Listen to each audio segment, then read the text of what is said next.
Halo, oke, kita langsung aja ya. Kita mau bahas mendalam nih soal jenis-jenis lisensi software dari materi yang udah dibagikan. Anda kan pasti sering banget pakai software macam-macam, tapi pernah kepikiran nggak sih soal aturan main di baliknya? Nah, misi kita sekarang nih, bedah cepet 5 tipe lisensi utama.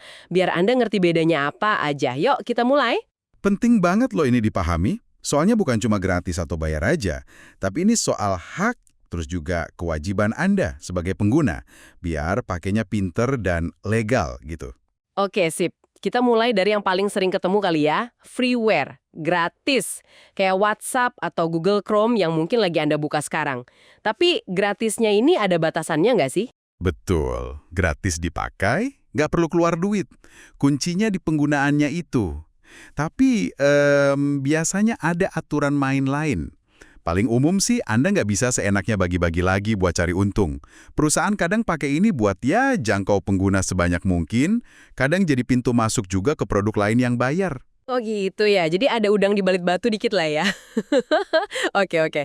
Nah, beranjak dari yang gratis lamanya, ada trialware. Ini yang suka kita temuin kan. Coba gratis, tapi cuma sebentar. Kayak WinRAR yang ngingetin mulu. Atau kalau kita coba Corel Draw gitu. Nah, itu dia. Istilahnya kayak test drive lah. Anda dikasih kesempatan nyoba softwarenya, tapi seringnya fiturnya dibatasi.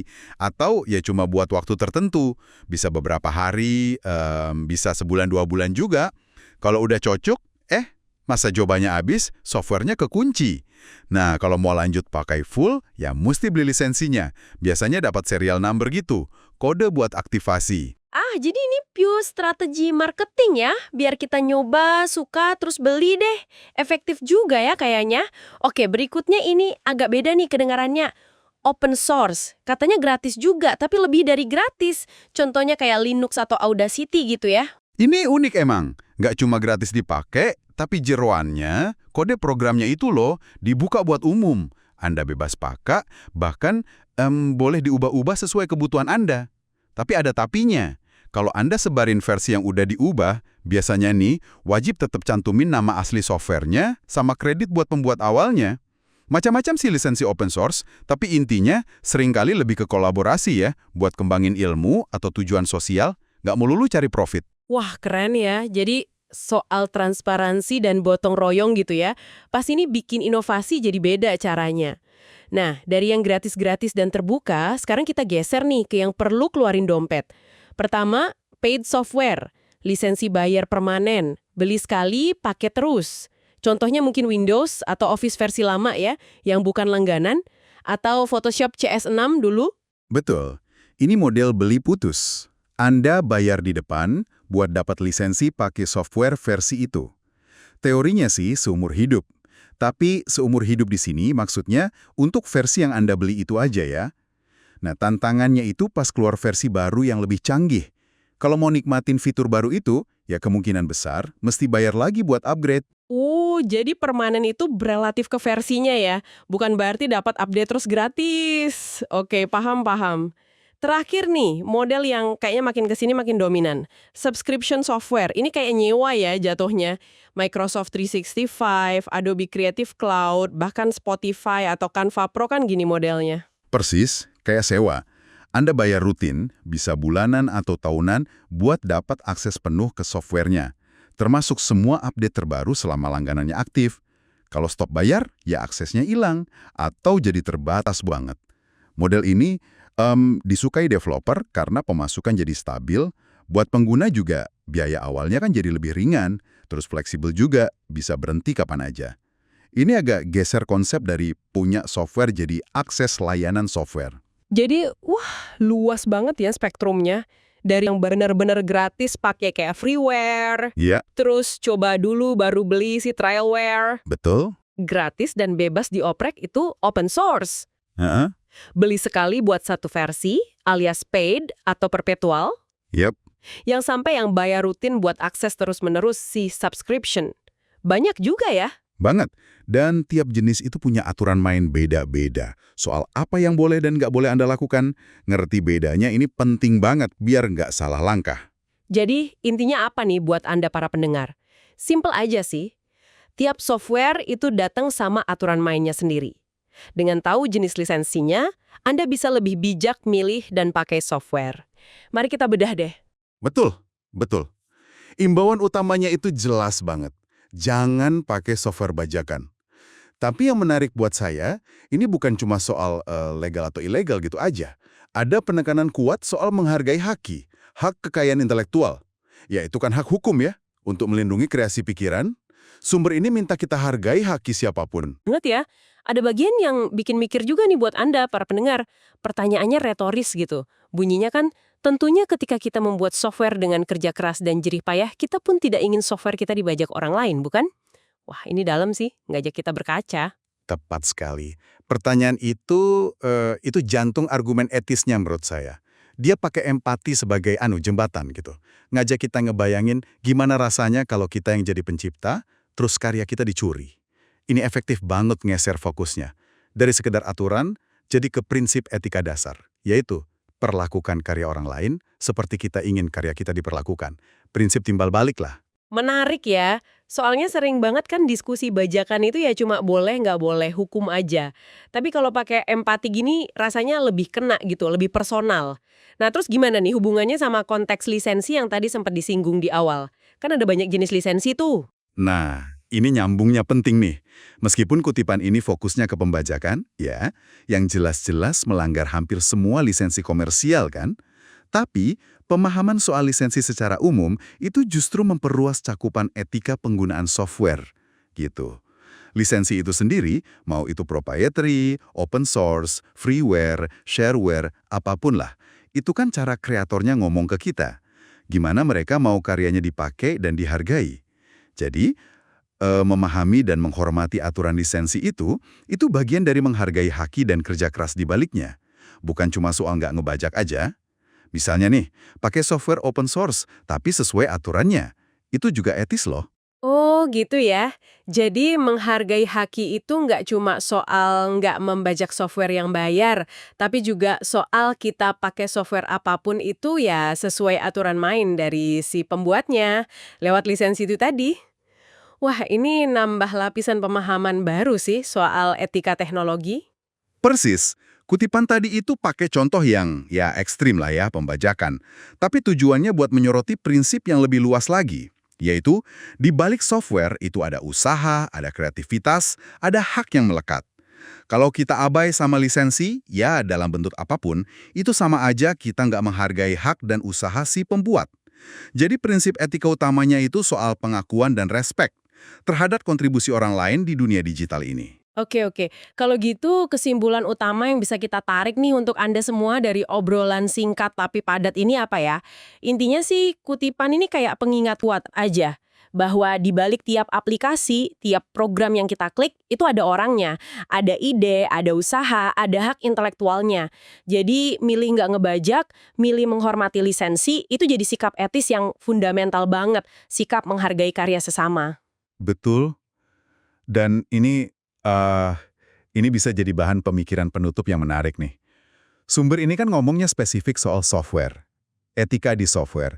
Pertanyaannya sekarang, prinsip intinya ini menghargai karya, usaha, hak orang lain, gimana kita bisa terapkan lebih luas lagi di interaksi kita di dunia digital secara umum gitu. Coba pikirkan soal konten online lain, karya seni digital, musik, tulisan. Semangat menghargai haki dan empati ini relevan nggak sih di sana? Dan gimana bentuknya? Nah, itu mungkin sesuatu yang bisa Anda renungkan lebih lanjut. Pertanyaan bagus banget itu untuk refleksi kita semua. Oke, berikutnya ini agak beda nih kedengarannya. Kita mau bedah lebih dalam ya soal materi integritas akademik di Indonesia.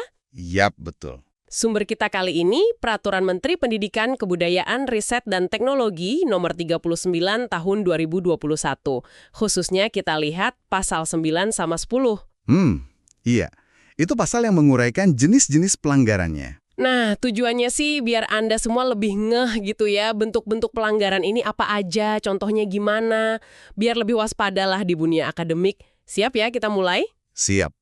Jadi ada 6 jenis utama nih yang diatur di permen itu. Penting banget nih, bukan cuma buat mahasiswa atau dosen aja loh. Oh ya? Iya, tapi buat siapa aja yang berurusan sama karya ilmiah. Supaya kita sama-sama jaga marwah ilmu pengetahuan lah. Oke, sip.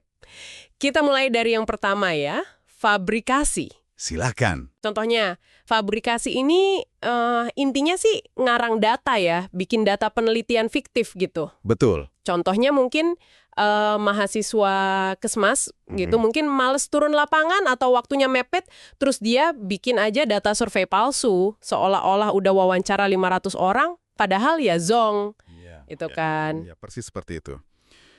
Yang perlu digarisbawahi nih, fabrikasi itu, wah bahaya banget. Kenapa?